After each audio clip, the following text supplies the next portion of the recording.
तो इस क्वेश्चन में कंपाउंड माइक्रोस्कोप में हमें length of the compound microscope निकालनी है और ये दिया हुआ है कि magnification of the microscope is 300x and जो फाइनल इमेज बन रही है दैट इज एट इन्फिनिटी। ये भी क्वेश्चन में दिया है कि जो ऑब्जेक्टिव लेंस है उसकी फोकल लेंथ 1 सेंटीमीटर है और आईपीस लेंस की 2.5 सेंटीमीटर है and it is already given कि वीई की वैल्यू इन्फिनिटी है। इससे हमें ये पता चल गया कि जो ऑब्जेक्ट है, जो इमेज इंटरमीडिएटरी इमेज है formed by the objective lens, it must be at the focus of the lens.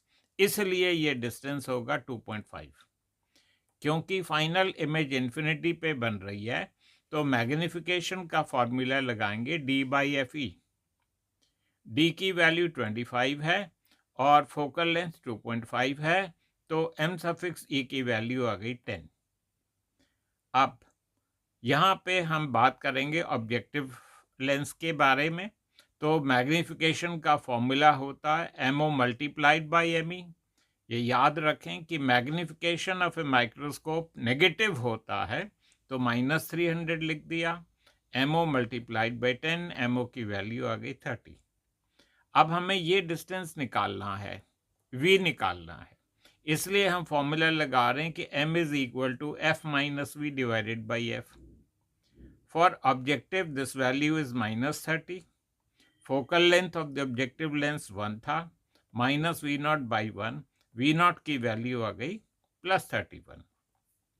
इसका मतलब जो डिस्टेंस है between the two lenses which is the length of the compound microscope वो होगा v not plus Yui.